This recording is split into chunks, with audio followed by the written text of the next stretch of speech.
Bonsoir mes chers étudiants, j'espère que tout le monde va bien et que vous vous préparez, la révision est au top. Donc nous allons entamer aujourd'hui le métabolisme des protéines. Ce qu'il faut connaître, grosso modo pour l'examen, comment se fait la désamination oxydative des acides aminés, la décarboxylation, la transamination, le cycle de la glutamine, le cycle de l'urée, et l'amniogénèse.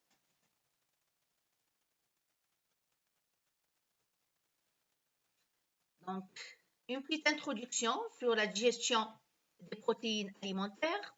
La quantité des acides aminés que vous absorbez ou absorbez au niveau du grêle n'est à peu près de 70 à 100 grammes, mais comprend en plus des protéines ingérées, les protéines sécrétées par le tube digestif sous forme d'enzymes, de mucus, de débris cellulaires.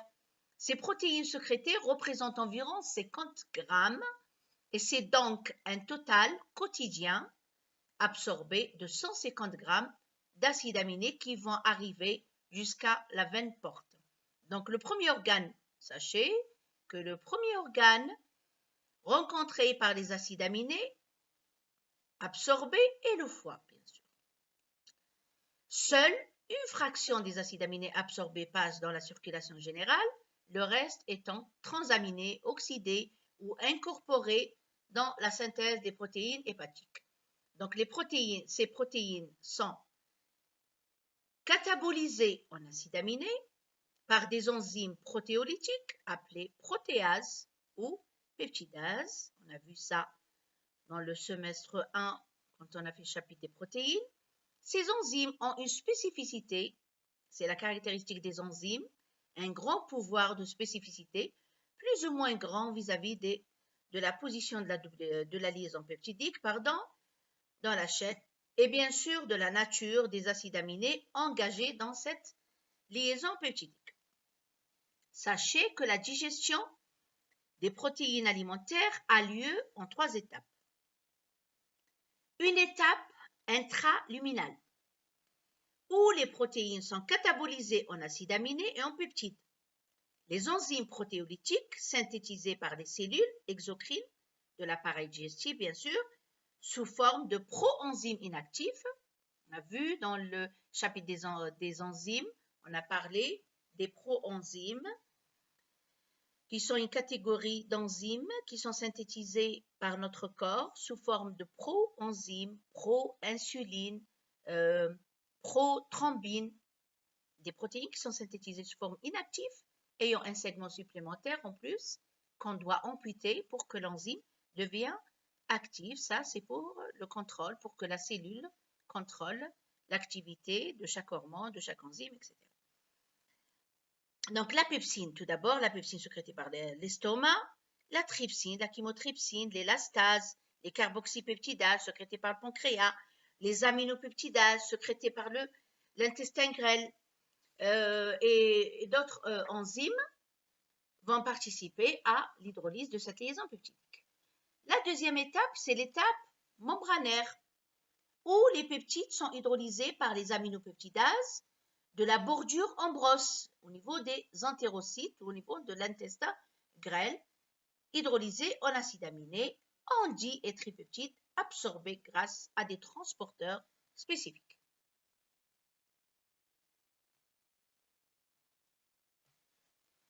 Il y a la troisième et dernière étape, c'est l'étape cytosolique où les di- et les tripeptides sont hydrolysés par des di- et des tripeptidases en acides aminés.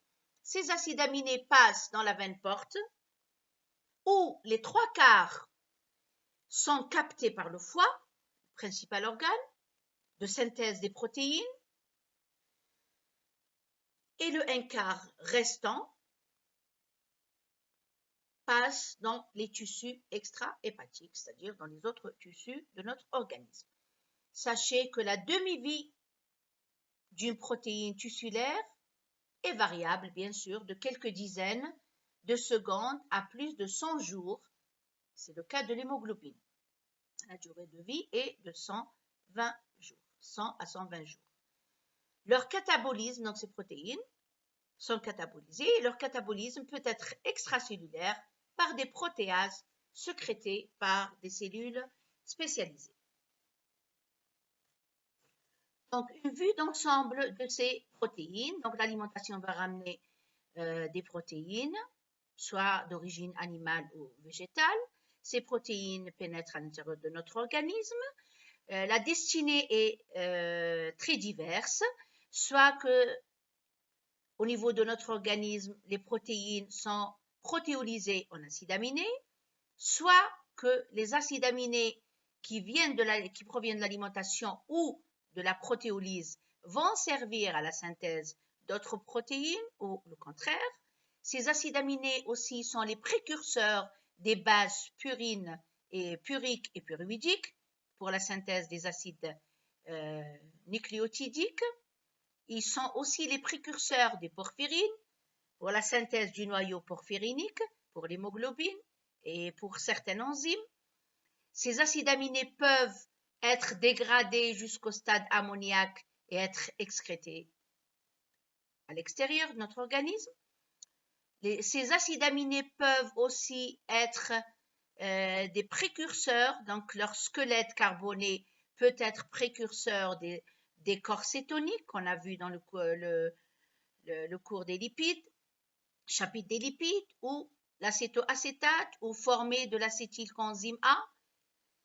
Ce squelette carboné des acides aminés peut être glucogène, c'est-à-dire va servir à la synthèse du glucose. Donc, certains acides aminés vont donner le pyruvate, d'autres l'alpha-cétoglutarate, le succinyl, le fumarate, l'oxaloacétate, et tout ça, soit que ces produits vont rejoindre le cycle de Krebs, soit qui vont servir pour la synthèse du glucose qu'on appelle voie NGG. Donc ces protéines, sachez qu'ils sont renouvelées, sont en renouvellement permanent, ils se renouvellent sans cesse à l'intérieur de notre organisme. Donc on assiste à une alternance entre synthèse, dégradation, selon, bien sûr, la durée de vie de la protéine qu'on doit renouveler, protéolyser, renouveler, soit la synthèse des protéines dont notre organisme a besoin. Tout ça est modulé et contrôlé par des facteurs soit nutritionnels, selon l'apport, selon l'état postprandial, nutritionnel ou à jeun, etc., et sous un contrôle hormonal. Ces protéines peuvent aussi être synthétisées dans certaines situations. C'est le cas des protéines de l'inflammation. Le maintien de la masse des protéines corporelles résulte de l'équilibre entre la synthèse et le catabolisme ou la dégradation, selon un rythme dépendant des apports alimentaires. Bien sûr, l'alimentation ramène, la dégradation des protéines usées de notre organisme vont fournir aussi des acides aminés qui vont servir à la synthèse des protéines dont votre organisme a besoin. La régulation du métabolisme protéique par les hormones et les substrats énergétiques s'exerce soit sur la synthèse, soit sur le catabolisme, soit sur les deux pour promouvoir l'anabolisme ou un catabolisme protéique net. Donc, les méthodes d'exploration du métabolisme protéique en des limites et doivent être considérées lors de leur application pour l'évaluation clinique ou la recherche fondamentale. Ces besoins en protéines doivent être assurés par un apport suffisant à la fois en azote, en acides aminés essentiels pour la balance azotée, par l'ingestion des protéines d'origine animale et d'origine végétale. Donc, ces protéines ingérées d'origine animale ou végétale subissent la digestion grâce aux enzymes, aux protéases, aux peptidases synthétisées par le pancréas, l'intestin, etc., sont digérés jusqu'au stade acide aminé. Ils sont absorbés au niveau des villosités intestinales sous forme d'acides aminés, exportés ou véhiculés par le sang jusqu'aux organes. On a dit 3/4 par la veine porte jusqu'au foie et 1/4 au tissu extra-hépatique. Donc, quelles sont les réactions que peuvent subir ces acides aminés? Donc, les principales réactions qu'on a vues dans le chapitre des protéines. Donc, vous devriez revoir le chapitre en détail. Principales réactions chimiques impliquant les protéines, vous avez l'oxydation des acides aminés en alpha-cétoacide, la désamination des acides aminés, synthèse de l'urée et la synthèse de ces acides aminés, leur destinée et la synthèse des protéines ou la protéolyse. Désamination et synthèse de l'urée. Donc, vous avez des acides aminés. Par désamination, ils donnent des alpha-cétoacides. Cette réaction s'effectue dans le foie. Le produit éliminé est l'ammoniac et le CO2. L'ammoniac et le CO2 vont servir pour la synthèse de l'urée. Donc, sachez que le sang contient de l'urée, on appelle ça l'urécémie, et l'urine aussi contient une certaine concentration d'urée qui doit être excrétée dans les urines. Donc, l'urée est un déchet qui est libéré dans le sang et ensuite excrété par le rein dans les urines. Donc, ces acides aminés doivent être désaminés. Désaminés, c'est quoi? C'est enlever le groupement amine. On leur enlève le groupement amine et ils deviennent alors des alpha-cétoacides avant d'être utilisés comme source d'énergie. Donc, ça peut donner l'alpha-cétoglutarate, le succini, le succinate, etc. Ça donne l'acétylcoenzyme A qui vont servir comme source d'énergie. Attention, un acide cétonique n'est pas un corps cétonique. Hein. Donc, les corps cétoniques, vous les connaissez, l'acétoacétate, l'acétone et le bêta-hydroxybutyrate. Rien à voir avec les alpha-cétoacides qui sont l'acide pyruvique, l'alpha-cétoglutarate, quoi d'autre? Et l'oxaloacétate. L'AOA, qui est l'oxaloacétate. Comment se fait l'oxydation des acides aminés? Donc, ces acides aminés désaminés peuvent être utilisés directement pour produire de l'énergie. Ça s'effectue dans le foie. Donc, ça va donner, donc, ces acides aminés vont subir la désamination. Ça donne des acides alpha-cétoniques qui peuvent rejoindre, comme vous voyez ici, le cycle de Krebs et subir une oxydation totale jusqu'au stade CO2, H2O. Et libérer, bien sûr, de l'énergie sous forme d'ATP et une partie de l'énergie est libérée sous forme de chaleur. Donc, tout c'est au niveau du cycle de Krebs. Les produits formés ou éliminés vont bien sûr être réoxydés par la chaîne respiratoire, le NAD, le FAD, etc. Ces acides alpha-cétoniques sont surtout utilisés pour produire du nouveau glucose, NGG, à partir des acides aminés ou des triglycérides, c'est ce qu'on appelle la lipogénèse, à partir des acides aminés en excès. Donc, si on fait un régime hyperprotéiné, si on prend une quantité exagérée de protéines, là, sachez que l'excès de ces protéines va se transformer en triglycérides et il sera mis en réserve, puisque la dégradation ou la désamination donne des alpha-cétoacides, donc ça donne des acétylcoenzymes A, et ces acétylcoenzymes A vont servir pour la synthèse, comme on a vu dans le chapitre des lipides, pour la synthèse des acides gras, puis les triglycérides qui seront mis en réserve sous forme de triglycérides au niveau du tissu adipeux. Donc, la libération de l'énergie des protéines, donc les acides aminés pour libérer de l'énergie, doivent être transformés, soit en subissant la transamination, qui consiste à enlever l'azote des acides aminés, ça donne l'acide glutaminique ou un acide alpha-cétoglutamate. Donc, cette transamination, qu'on a vu dans le chapitre 1, se fait en présence de deux principales enzymes qu'on appelle l'ALAT ou la SAT. L'ALAT qui est l'alaline transférase ou l'alaline transaminase, qu'on appelle aussi la GOT, glutamate, oxaloacétate, transaminase ou transférase, et se fait aussi par une deuxième enzyme qu'on appelle la SAT, qui est la l'aspartate transférase ou l'aspartate transaminase, qu'on appelle aussi la GPT, la GOT, qui est la glutamate oxaloacétate transaminase. Donc, ces réactions de transamination qui sont importantes dans le métabolisme des acides aminés, elles assurent des échanges d'azote entre les acides aminés et les alpha-cétoacides. Donc, l'acide aminé donneur de groupement amine devient un alpha-cétoacide et l'acide alpha-cétonique accepteur devient un acide aminé. Donc, par cette réaction, notre organisme peut ainsi synthétiser certains acides aminés qui ne sont pas ramenés par l'alimentation à partir d'alpha-cétoacides qui provient des glucides. Donc, vous avez un acide aminé, un alpha-cétoacide, il y a un échange du groupement amine, vous obtenez un deuxième alpha-cétoacide et un deuxième acide aminé. Donc, ces cellules contiennent des transaminases différentes, spécifiques de l'acide aminé donneur. La plupart utilisent l'alpha-cétoglutarate comme groupement accepteur d'amine.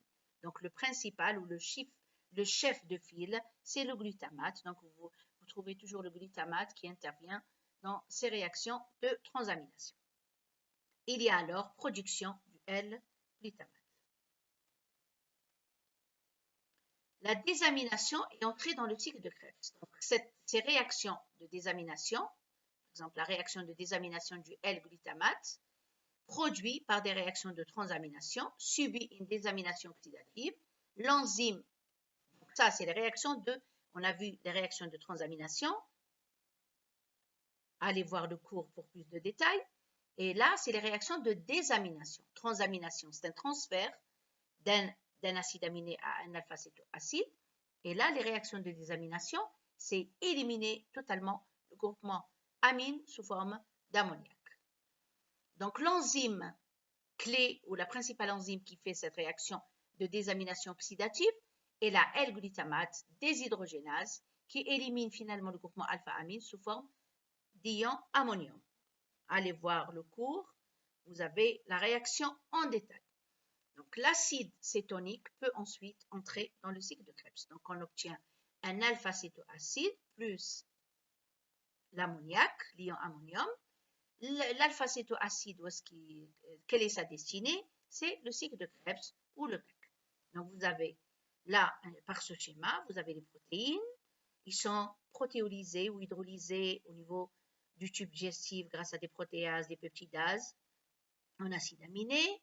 Ces acides aminés en présence d'un alpha-cétoacide, alpha-cétoglutarate, un alpha-cétoacide par exemple, c'est le cas de l'alpha-cétoglutarate qui peut provenir de la dégradation du glucose.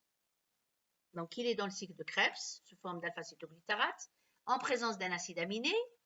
Donc, il va donner son groupement amine, l'acide aminé provenant des protéines, par exemple l'alaline, elle va donner son groupement amine au glutarate, à l'alpha-cétoglutarate qui se transforme en glutamate. Et là, vous obtenez un alpha-cétoacide qui peut être précurseur d'un autre composé. Donc là aussi, vous avez une réaction de transamination qui s'effectue entre le pyruvate et l'alpha-cétoglutarate. Donc vous avez l'alaline, qui est un acide aminé, en présence d'alpha-cétoglutarate. Elle va donner son groupement amine à l'alpha-cétoglutarate. Et là, on obtient le pyruvate et un glutamate. Le pyruvate qui est un alpha-cétoacide et le glutamate qui est un acide aminé.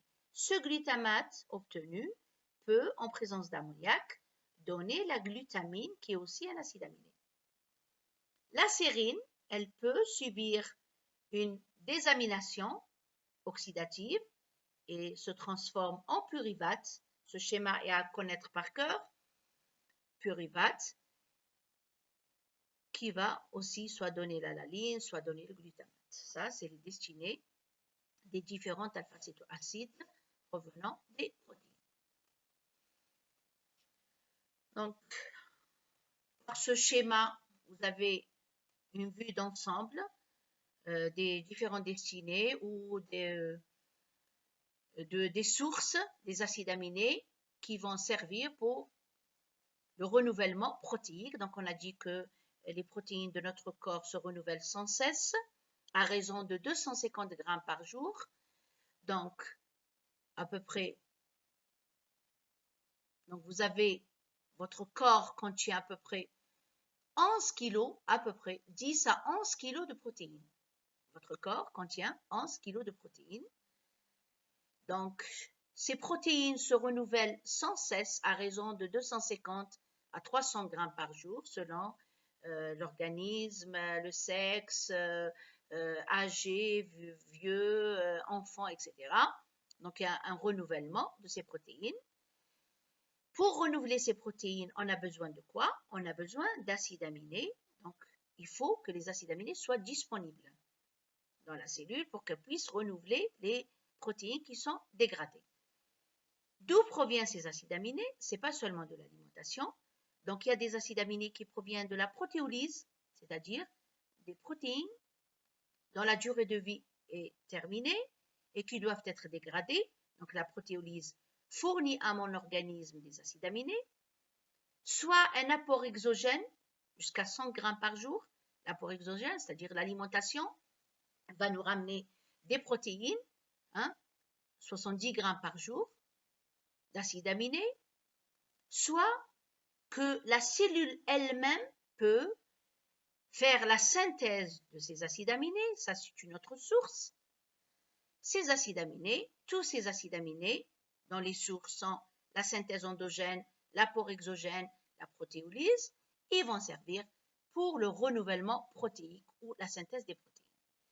Une part, c'est pour la synthèse des protéines, une part peut être dégradée et la dégradation, elle est irréversible pour donner de l'urée, de l'ammoniac et du CO2. Soit qu'une partie de ces acides aminés va servir pour des fonctions spécifiques telles que la NGG, la néoglycogénèse, pour la laline ou pour les hormones, pour la tyrosine. Donc, un schéma qui va récapituler. Donc, en état postprandial, lorsqu'on vient de prendre notre déjeuner ou notre dîner, que deviennent les acides aminés absorbés par le sang? Donc, les acides aminés ramenés par l'alimentation passent dans le foie en premier lieu. Au niveau du foie, ces acides aminés subissent la désamination. La réaction aboutit à la formation des acides alpha-cétoniques. Ces acides alpha-cétoniques, soit qu'ils sont source d'énergie, l'excès va servir pour la synthèse des triglycérides qui seront transférés jusqu'au tissu adipeux où ils seront mis en réserve.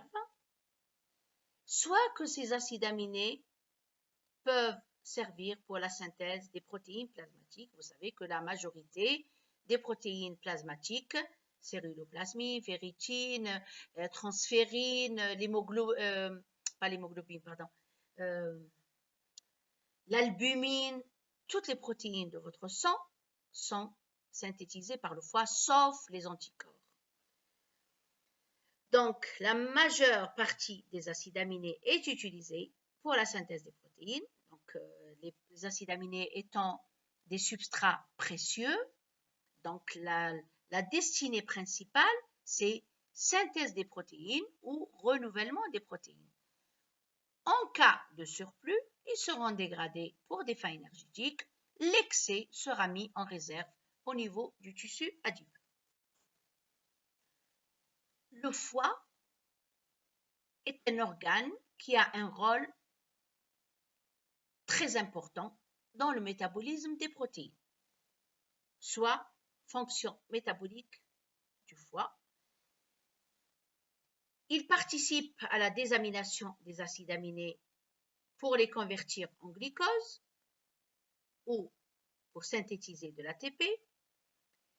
Le foie participe à la formation de l'urée avant son excrétion par le rein, sinon cirrhose ou hépatite, si l'urée n'est pas éliminée, accumulation d'ammoniac dans le sang. Par accumulation d'ammoniac dans le sang. Le foie a une fonction aussi très importante, c'est la formation des protéines plasmatiques, sauf les gamma-globulines bien sûr. Si il y a diminution des protéines plasmatiques, mitose rapide des hépatocytes, le volume du foie augmente et on assiste à une synthèse très accrue des protéines. Le foie a aussi pour fonction la transamination ou l'interconversion des acides aminés non essentiels. Précédemment, on a dit que les acides aminés, qui sont au nombre de 20, qu'on appelle aminoacides standards, sont les précurseurs du cycle de Krebs. Chaque acide aminé va donner un des intermédiaires du cycle de Krebs. Donc, catabolisme des chaînons carbonés des acides aminés. Par exemple, l'alaline, glycine, sérine, cystéine, par dégradation, aboutissent à la formation du pyruvate qui va donner l'acétylcoenzyme A qui va subir toutes les réactions du cycle de Krebs pour donner CO2, H2O et de l'ATP plus chaleur.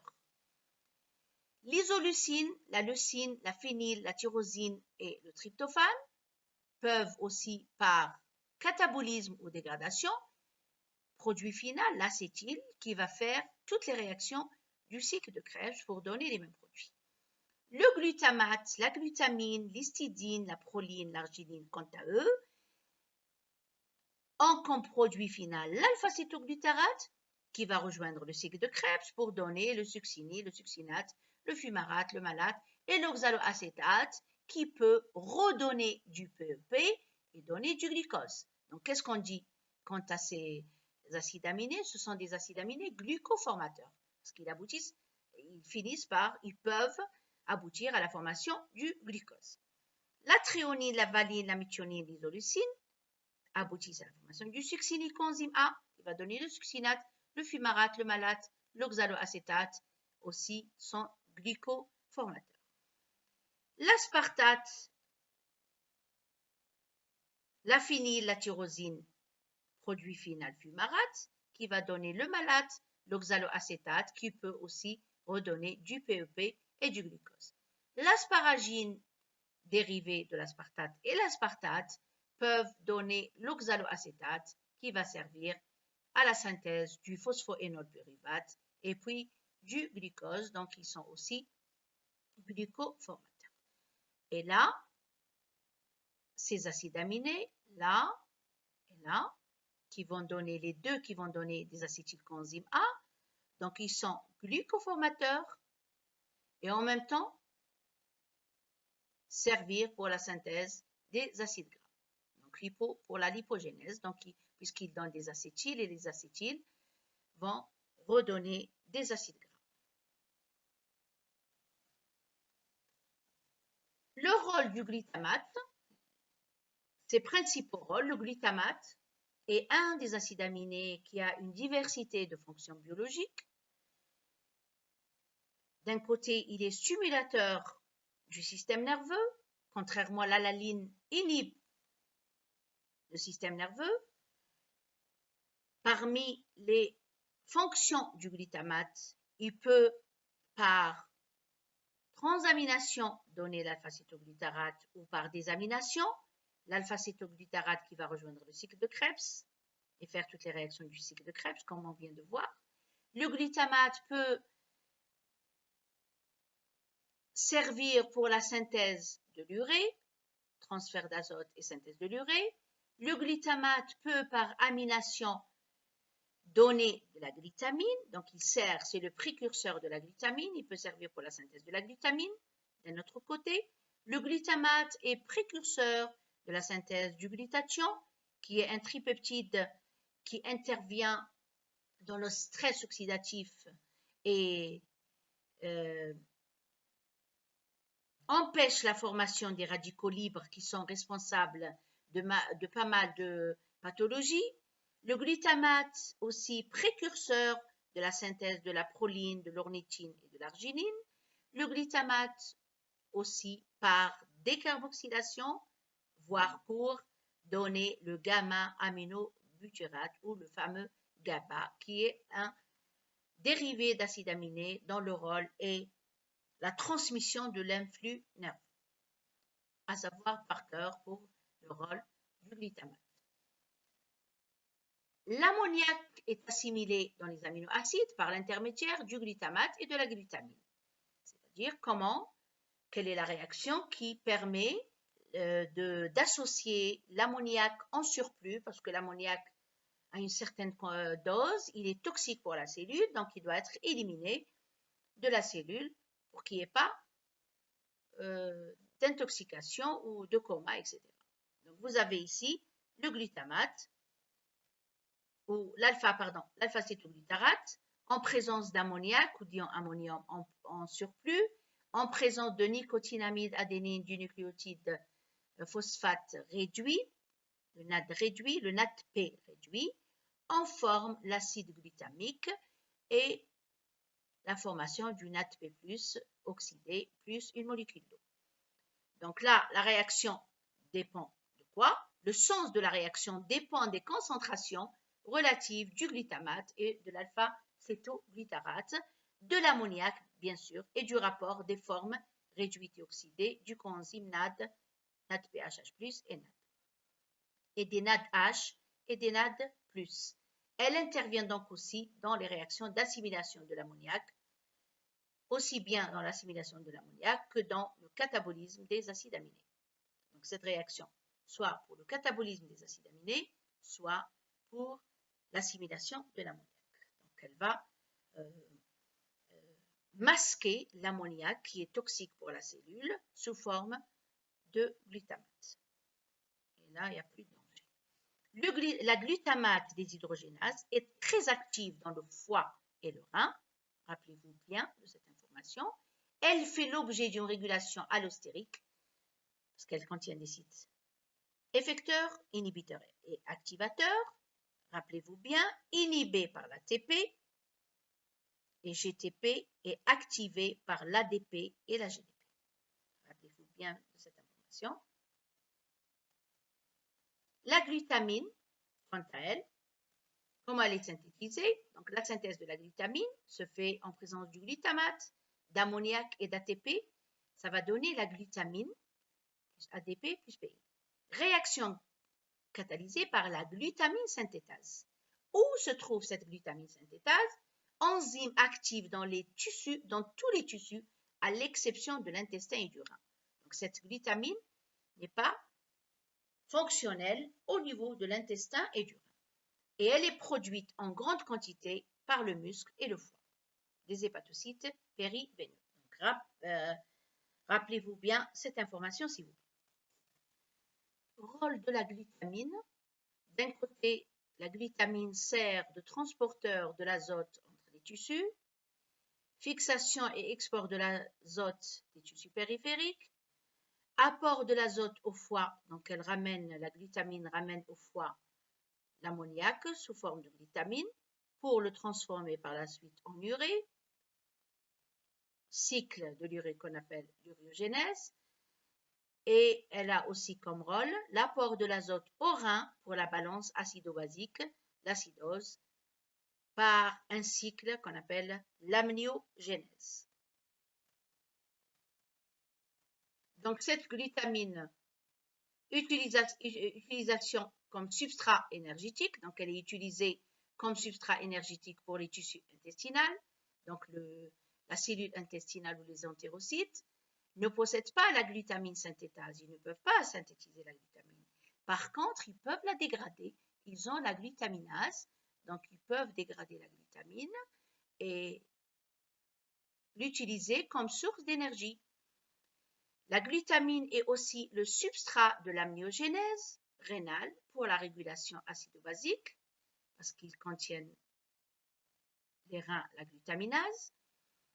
La glutamine est aussi donneur d'ammoniac pour la synthèse d'urée hépatique, grâce à la glutaminase hépatique. Et cette glutamine est aussi substrat dans la synthèse des bases puriques et pyruvigiques, dans la synthèse du noyau porphyrinique. Elle est aussi précurseur de la proline, de l'ornithine et de l'arginine. La synthèse de ces acides aminés, donc interaction avec le cycle de Krebs ou le CAC.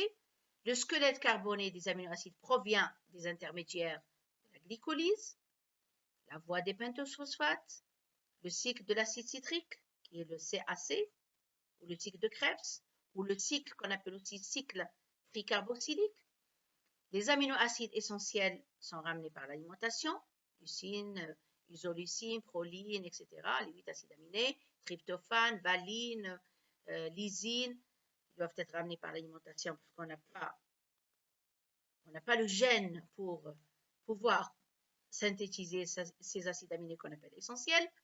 Les acides aminés non essentiels ou non indispensables, ceux-là, ils peuvent être synthétisés par les cellules de notre organisme, donc synthèse endogène. Même s'ils ne sont pas ramenés par l'alimentation, c'est bon. On peut ainsi les synthétiser. Je vous remercie de votre attention et à la prochaine vidéo pour le cycle de l'urée qu'on appelle l'uréogénèse et l'amniogénèse. Il ne nous reste que peu de choses. Donc, je vous souhaite bon courage pour vos révisions et à plus.